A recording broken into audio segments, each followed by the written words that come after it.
2 years ago, in the same town I've lived my whole life, I came dangerously close to vanishing without anyone knowing. I never told the full story until now. There was a house on the far edge of town, tucked deep into the woods like it had been forgotten by the world. Most people didn't even know it was there unless you'd lived in the area for a long time. It had been abandoned for as long as I could remember.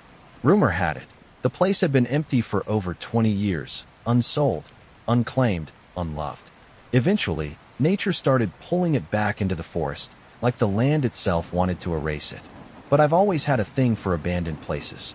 There's something haunting and beautiful about them, like walking through someone else's memories. You feel like an intruder, yet somehow welcome, like the silence itself is waiting to be broken. One afternoon, I had some unexpected time off work. The kind of gray, chilly day that settles in your bones and makes the world feel a little distant. I thought about texting a few friends to go exploring, like we used to in high school, but this house was just down the road. So close. And honestly, it seemed harmless. So I went alone. I threw a flashlight and a water bottle into my old hiking backpack, grabbed a hoodie, and headed out on foot. The overgrown driveway was barely recognizable. Grass had swallowed the gravel, and low-hanging branches clawed at my arms as I pushed through. It was colder in the woods, darker, too. The trees crowded together, their limbs reaching above like a canopy of bones. I had only vague memories of the place, and for a while, I thought maybe I was lost. It felt like I walked longer than I should have. 5, maybe 6 minutes of winding through tangled brush, dodging thorny vines, until I saw it. The house. It sat hunched beneath the trees like it was hiding from something. A 2-story structure, made of faded wood and crumbling stone, its windows dark and hollow. No garage, no driveway, no mailbox, just a relic of a time long gone. I approached slowly, the air feeling thick around me. I paused at one of the broken windows and leaned in, listening. Sometimes the air in old houses carries a hum, like it's remembering its own past. But inside, it was dead quiet. No wind, no animals, just silence. And silence can be the loudest warning. The front door was already cracked open, barely hanging on its rusted hinges. It groaned as I nudged it wider, revealing a room coated in dust and age. The living room was the first thing I saw. An old, moth-eaten couch sat slumped in the center, its cushions clawed and deflated. Picture frames lay shattered on the floor, their images long faded and warped by moisture. What disturbed me most wasn't the decay. It was the sense that someone had left in a hurry and never returned. A pair of children's shoes by the door. A coffee cup, stained brown, sitting on a mantel. Curtains still clinging to the rods like they were waiting for a breeze that never came. I walked slowly through the first floor, the wood groaning beneath each step. My flashlight beam caught glimpses of forgotten lives. An overturned chair, a dusty doll, a family portrait cracked straight down the middle. There wasn't much more to the downstairs, so I turned my attention to the stairs. They looked unsafe, wooden and narrow, the middle of each step sagging from years of neglect. But they held. I took them carefully, one at a time, my flashlight shaking slightly with each creak beneath me. The second floor had a short hallway and 2 rooms. One door stood open, yawning into shadow. The other was shut, its doorknob tarnished and rusted. I chose the open one first. It was empty, not abandoned, empty. No furniture, no belongings, no signs of life. Just stained wallpaper and a floor so clean it looked scrubbed. It didn't match the rest of the house. I swung the flashlight slowly across the room, my eyes catching every corner, every speck of dust disturbed by my breath. That's when I heard the thud. It came from downstairs, sudden and sharp, heavy, like something dropping to the floor. Not a creak, not the wind, something intentional. I froze. The sound of my own breathing seemed deafening. I turned slowly and backed out into the hallway, eyes locked on the stairs. Every nerve in my body was on edge. I told myself it could have been the house settling, but no one really believes that when they're standing alone in a stranger's crumbling home. And then I remembered the rule my friends and I always followed during these urban explorations. First weird noise, you leave, especially when you're alone. I started moving fast. I descended the stairs cautiously at first, but as soon as I hit the first floor, my gut screamed, run. I swept my flashlight across the living room, through the hall, over the broken picture frames. Nothing. No movement. No source of the sound, until I got to the front of the house. The door was closed. I had left it open, wide open. I remember it swinging as I stepped inside, creaking slightly in the wind. Now it stood shut, tight. I rushed forward and grabbed the handle. Locked? No give. No rattle. It had been bolted from the outside. My chest tightened. Someone had locked me in. Someone else was here. I ran to the broken window near the front, the same one I'd peeked through before entering. I slung my backpack onto the floor and climbed out without a second thought, scraping my palms on the shards still clinging to the frame. My flashlight clattered to the ground as I hit the earth, but I grabbed it, heart hammering, and sprinted into the trees. I didn't stay on the path. I turned off the flashlight, letting the moonlight filter through the trees, guiding me as I weaved between branches and vines. I didn't want whoever locked that door to see me running. Then I saw lights, red and blue, flashing through the trees ahead. At first, I panicked, thinking I'd been caught trespassing, but the lights weren't stationary. They were moving, cutting through the overgrowth toward the house. 2 police cars. They weren't looking for me. They were headed straight to the house. I ducked behind a tree and watched, breath held tight in my throat, as the cruisers crept over the overgrown path, tires crunching soft earth. They stopped in front of the porch. Officers stepped out, flashlights already raised. They didn't seem surprised to be there. Something in me knew this wasn't a response to a call from a neighbor. Someone had alerted them, maybe whoever was in the house with me. Or maybe something else entirely. I didn't wait to find out. I turned and ran all the way back to town, not stopping until I saw streetlights and heard the familiar sounds of cars on pavement. I never told anyone, not officially. I tried to search the news in the following days, scoured online forums and local police reports. Nothing. No incident report. No arrests. No mention of police activity at the house. Like it never happened. But I know what I saw. I know someone locked that door from the outside. And I know the cops were there for a reason. Maybe they found something worse than me inside. Or maybe they didn't find anything at all. And that's even worse.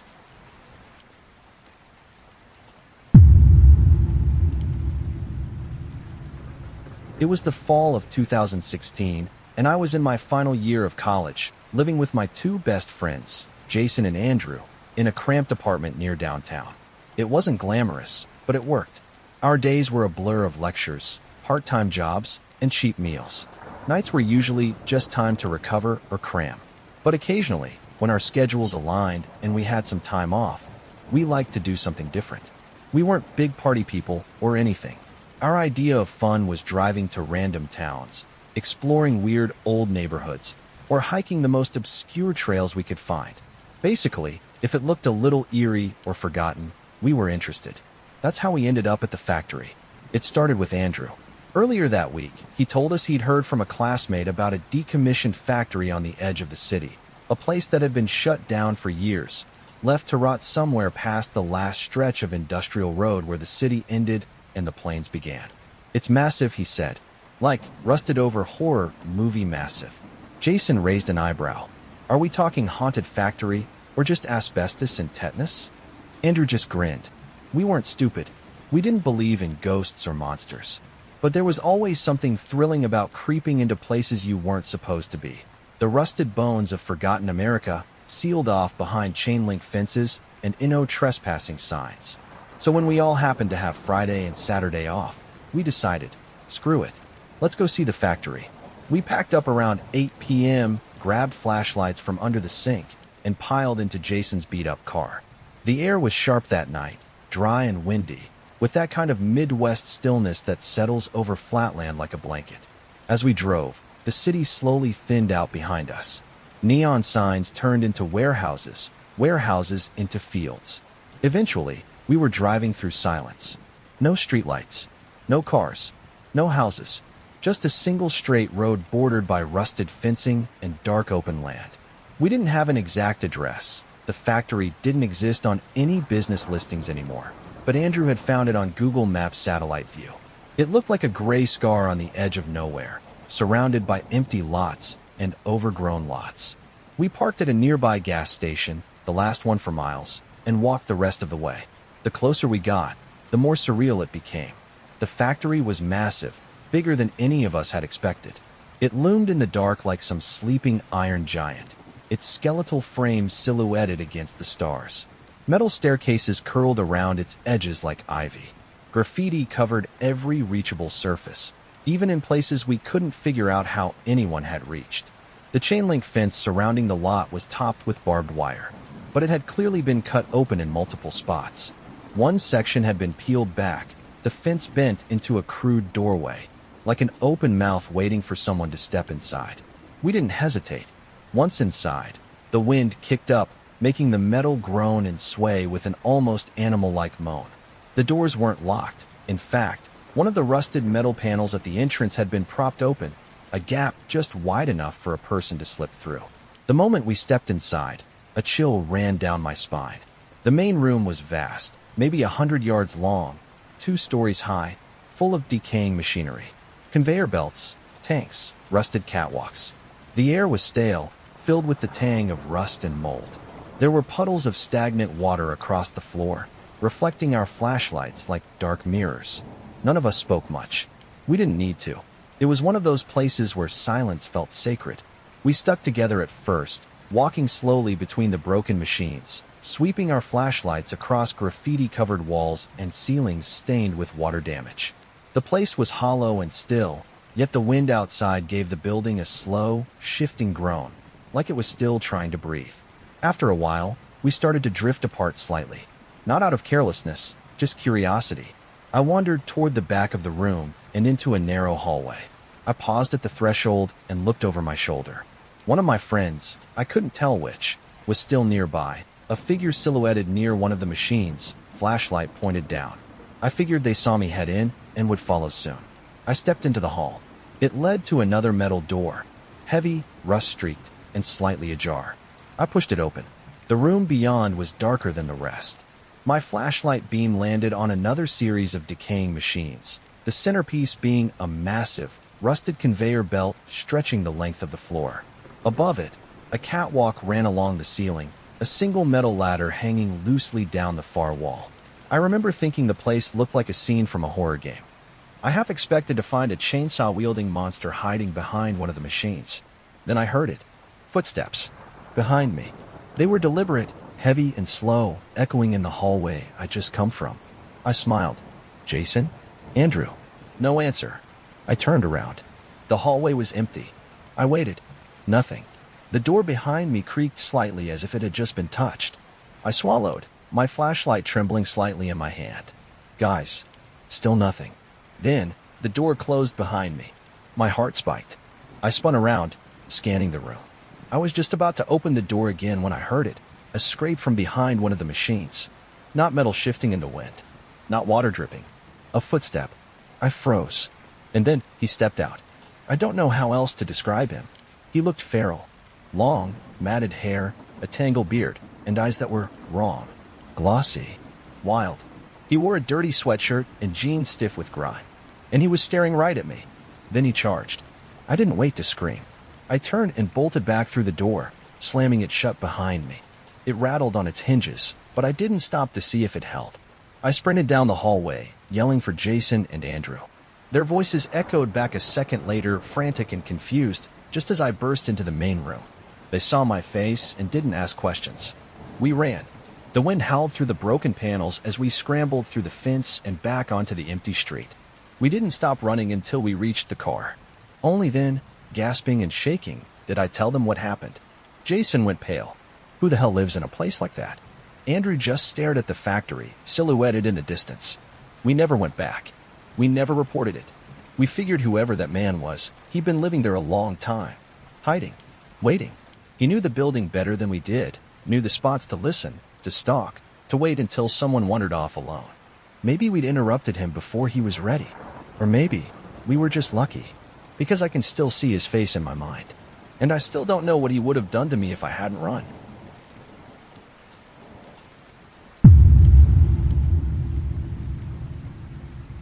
There's a part of our town that people avoid, though no one really talks about it. It's not haunted, not famous, and there's no urban legend to keep it alive. It's just forgotten.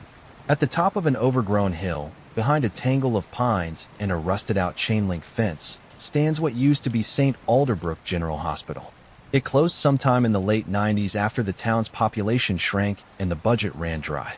They stopped taking patients, moved equipment out, and let the building rot.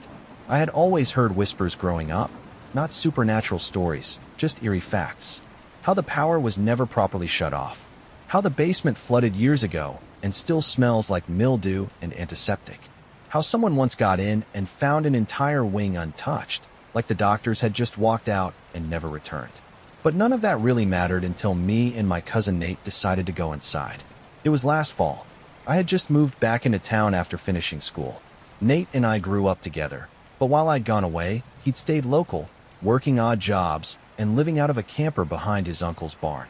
We were catching up over drinks one night when he brought up the hospital. "You ever been inside?" he asked. I shook my head. "Didn't even know you could still get to it." Nate grinned. "You can. Fences down around back. I've been in once, just the lobby though. I never made it past the first hallway." "Why not?" He didn't answer at first. Just took a long sip of his beer. "Felt wrong. But I'll go back if you're with me." It was a dare. The kind we used to throw at each other as kids. Back then, I never said no. I wasn't about to start now. We went 2 nights later. Packed flashlights, gloves, and a crowbar, just in case a door needed persuading. It had rained earlier that week, and the trail leading up the hill was slippery with mud and dead leaves. The pine trees crowded close on either side like they were trying to hide the place from view. Eventually, the building came into sight. St. Alderbrook was massive. 5 stories of weather-stained concrete and shattered windows. Ivy had claimed most of the outer walls. The giant red emergency sign above the front awning had lost all its letters except the E and a crooked Y. Broken glass littered the sidewalk, and the air smelled like mold, rust, and something faintly metallic. We didn't go in through the front. Nate led me around the side, past collapsed fencing and down a steep slope where the ground dipped into a ravine. At the bottom was a loading dock, the doors covered in graffiti, one of them pried open just wide enough to crawl through. We ducked inside. The air changed the moment we crossed the threshold. It felt thicker, like the building had its own atmosphere. Our flashlights cut across tiled floors stained brown and green, shattered gurneys, rusted wheelchairs, and scattered debris. Every footstep echoed. We moved through the old service corridors, past storage rooms with shelves of crumbling boxes and soggy medical files. Elevators were jammed open, shafts descending into black nothingness. We passed a nurse's station, the desk covered in patient charts from 1997, all warped and unreadable. I kept expecting to hear something. Rats, dripping pipes, wind. But there was only silence. Unnatural, pressing silence. Eventually, we reached the main lobby. It opened like a mouth, a cavernous space with check-in windows, a shattered aquarium, and chairs still lined in rows. The ceiling had partially collapsed in one corner, letting moonlight pour through like a spotlight. That's when Nate stopped walking. He pointed to the far end of the lobby. A light. Not our flashlights. Not moonlight. A soft yellow glow, flickering faintly, like an old hospital room light. Was that on before? I whispered. Nate shook his head. There's no power here. We slowly approached. The light was coming from a hallway labeled South Wing, Recovery. The bulb flickered overhead, swinging slightly as if it had just been brushed by a hand. We stopped just beneath it. There were footprints in the dust. Fresh, trailing into the hallway. Too small to be ours. They led into the darkness, deeper into the hospital. Nate looked at me. Still want to keep going? I hesitated, then nodded. We stepped into the South Wing. The hallway smelled like rotting paper and wet drywall. Our footsteps crunched over broken tile. The doors on either side were numbered, patient rooms, each with faded plaques, most slightly ajar. We checked the first few. Empty. Then we reached room 216. The door was wide open. Inside, the bed was still made. The sheets stained, but intact.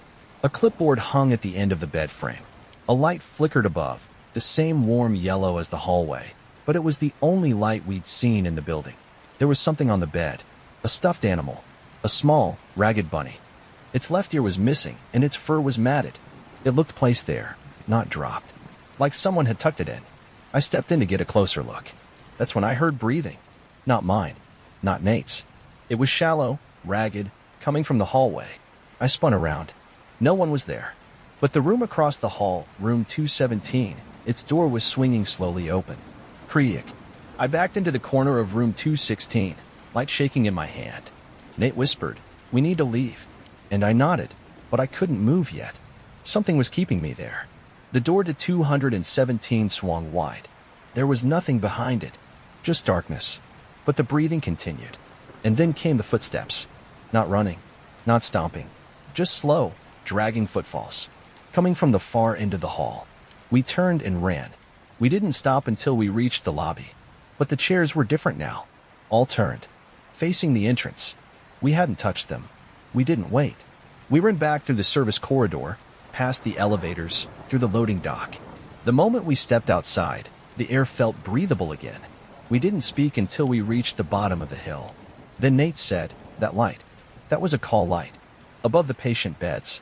Old system. It shouldn't have worked." I nodded. He paused. "You saw the bunny too, right?" I nodded again. He didn't ask what I saw in room 217. And I didn't tell him. Because I'm not sure it was ever fully there. A shadow. A figure. Something behind the door. Watching. We never went back. St. Alderbrook is still there, crumbling on the hill. Every few years, someone tries to get it demolished, but the paperwork always gets lost. Contractors refuse to work up there. They say the ground is unstable. I think it's more than that. Some places are abandoned for a reason, and some things that are forgotten don't like being remembered.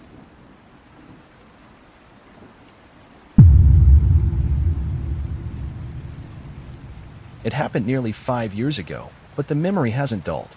Not a day goes by that I don't think about what we saw or what saw us. At the time, I was still in high school, in that weird space between teenager and adult, where everything feels invincible but nothing really is. My best friend back then was Colton. We did everything together: school, video games, late-night walks. He wasn't just a friend, he was like a brother. It was the beginning of winter break. School had just let out for the year, and for the first time in weeks, we had no obligations, no assignments, just time and boredom. That day, we hung out at his house doing a whole lot of nothing, just Xbox, YouTube, and idle conversation. But by nightfall, we both felt restless. We needed somewhere to go, something to do. That's when we remembered the church. Everyone in our small town knew about it. It sat at the very edge of the east side, past the old bridge, down a road no one used anymore. The place had been abandoned since before either of us were born. Kids used to tell stories about it: satanic rituals, ghost sightings, missing animals. Most of it was just juvenile nonsense. Still, there was something about it that always unsettled me. When I was little, we'd drive past the overgrown road leading to it, and I'd turn away from the window. I never wanted to see it through the trees.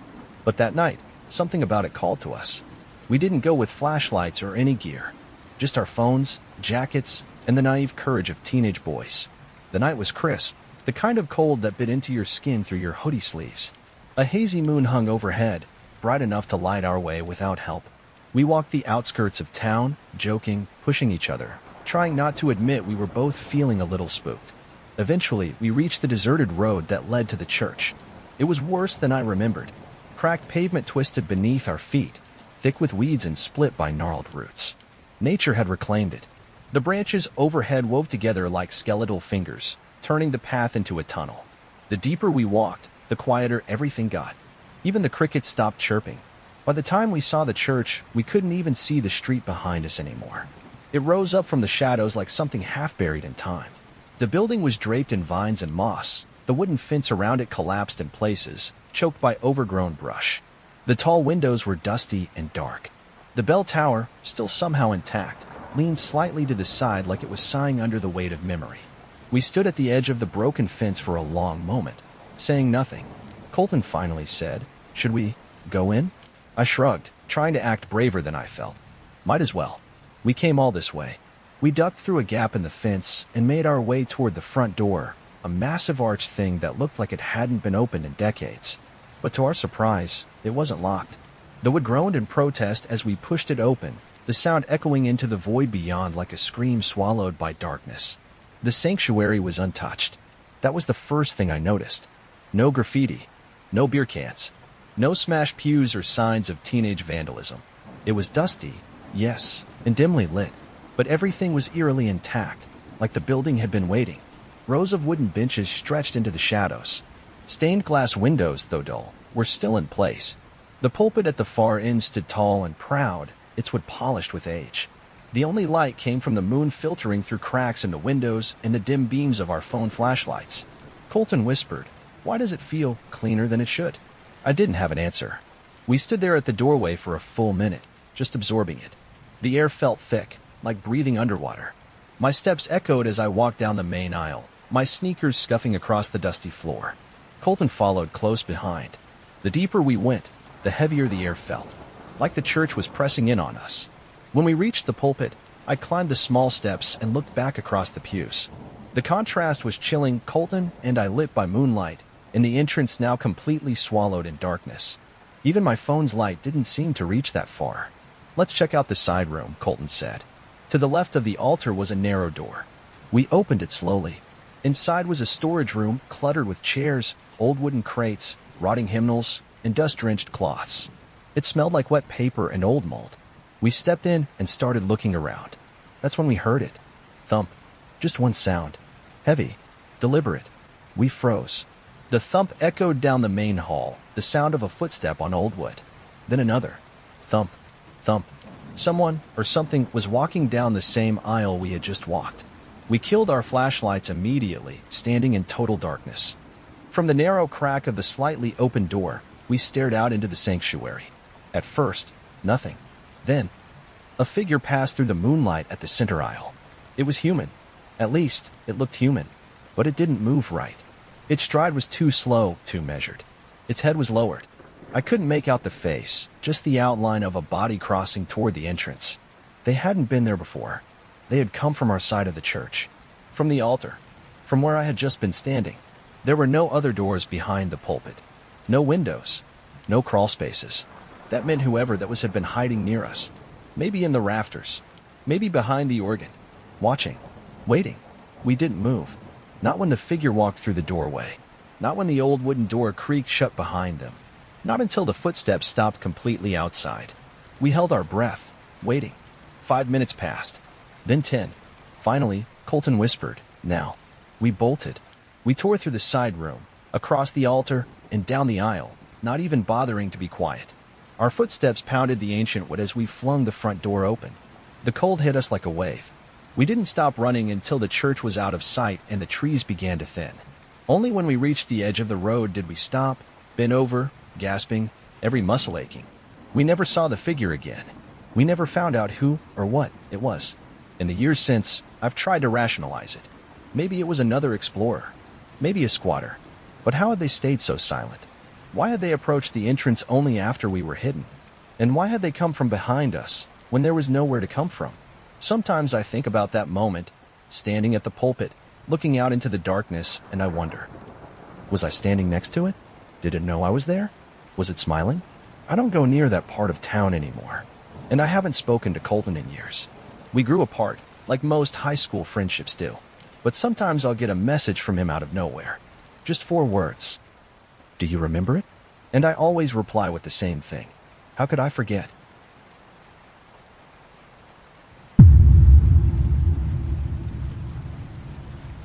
It started with a dare, as so many of these things do.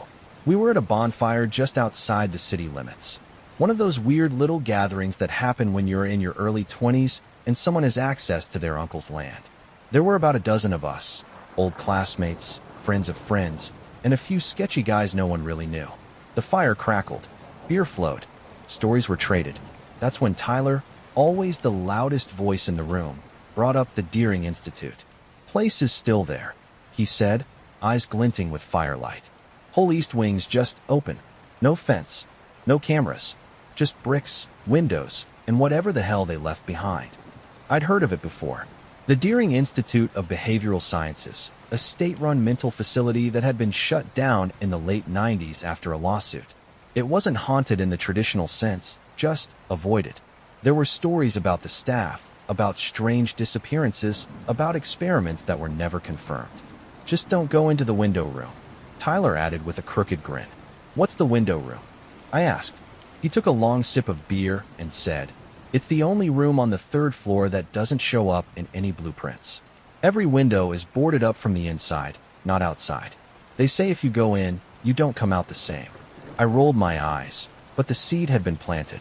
3 nights later, I was back out there. with Maya and Josh, two friends who shared my curiosity and low impulse control.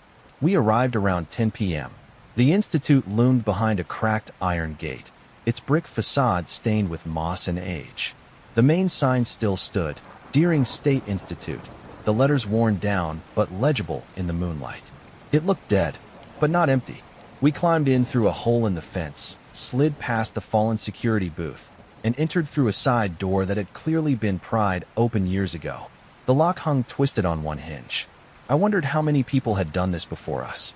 Inside, it was cold. Not just temperature-wise, emotionally cold. The air had that lifeless, filtered feel of sealed buildings where nothing new had entered for decades. Our flashlights cast long shadows over peeling wallpaper, rusted exam tables, and long-forgotten filing cabinets. "I'm not gonna lie," Maya whispered. "This already sucks." I agreed, but we kept going. The first floor was mostly administrative. Offices filled with toppled chairs, scattered paper, and the remnants of a life no one wanted anymore. The second floor was worse. Patient rooms, narrow and claustrophobic, some with restraints still bolted to the walls. Others had scratched words in the paint, some in languages I didn't recognize. Maya kept photographing things. Josh kept muttering to himself about how weird it felt. We were about to head up to the third floor when Josh stopped at a bulletin board near the stairwell. He pulled a piece of paper off, yellowed and water-damaged. It was an old incident report, typed on a typewriter. Patient, unnamed, subject 6. Incident, attempted defenestration. Note, window room must remain sealed. No further observational studies to be conducted within room 303. Full recommendation, discontinuation. What's defenestration? Maya asked. Throwing someone out a window, I said. Josh handed me the page. 303, that's the window room. We looked at each other, then started climbing. The third floor was the worst yet. The smell hit first, antiseptic and rot. The hallway walls were lined with patient art, nailed or stapled into place. They were disturbing, tangled shapes, hollow faces, people with too many teeth or no eyes at all. At the far end of the hallway stood a single door with faded numbering, 303. Our flashlights flickered. No joke, all three at the same time. We chalked it up to batteries, adrenaline, bad wiring in the building. I turned the doorknob. It didn't budge. Josh, always prepared, pulled a thin pry tool from his backpack. We worked the edge, and after a few tries, the door creaked open. Inside was the window room. The first thing I noticed was how wrong the layout was. The room was too wide for the hallway we had just walked. It stretched left and right, much larger than any other patient room we'd seen. And the windows, there were 5 of them, tall, arched, and covered from the inside with thick, weathered wooden planks nailed into place. A hospital bed sat in the center, a chair in the corner, nothing else. It was eerily symmetrical, too clean, like someone had come in recently. We stepped inside, and that's when it hit me. The door had no knob on the inside. I turned immediately. We need to leave. Josh tried pulling the door. It barely moved. I think it locked, he said. Maya looked pale. How? We pushed. Shoved. Nothing. I moved to one of the boarded windows and pulled. It didn't budge. Neither did the next. And then we heard it. A click. Not from the door. From the ceiling. A light, dim, flickering, buzzed on above us. It cast the room in a yellow hue, making the shadows look impossibly long. The door was still closed. Then came the second sound. A tape recorder. Click. Whir. Then a voice. Observation room active. Subject 6 present. Do not engage. Maya stared at the ceiling. What the hell is this? Josh whispered. We're being watched. I don't know how long we were in there. Maybe minutes. Maybe an hour. We tried everything. Kicking the door. Prying the boards. Yelling. Nothing worked. Then I saw it. In the chair. A figure. Someone was sitting in the chair. They hadn't been there when we came in. I swear they hadn't. It was a person, or had been. They were slumped, bones showing beneath paper-thin skin. Wearing an old hospital gown, wrists bruised where restraints once were. Eyes wide open, but glazed, like glass. I stepped back. That's when its head turned toward me. I screamed. I'm not ashamed. Maya and Josh bolted for the door, banging and yelling. The thing didn't move further. Just stared. Its mouth opened slowly, no sound. Just a wheeze. And then, behind us, the door creaked open on its own. We didn't wait. We ran. We didn't stop until we were outside, breath ragged, sweat soaking our shirts despite the cold. Josh looked ready to throw up. Maya kept turning, checking the tree line, like she expected someone or something to follow us out. None of us spoke on the drive home. Weeks passed. We told no one. Josh moved out of state. Maya stopped answering my messages. I started having dreams. Nightmares, really. Of the window room. Of the patient. Of that voice on the recorder. Then, last week, I got a letter. No return address. Inside was a photograph, grainy, black and white. It was room 303. 3 figures stood in the center. One was me. One was Josh. One was Maya. And behind us, in the chair, was something else. Its face wasn't the same as before. It was mine.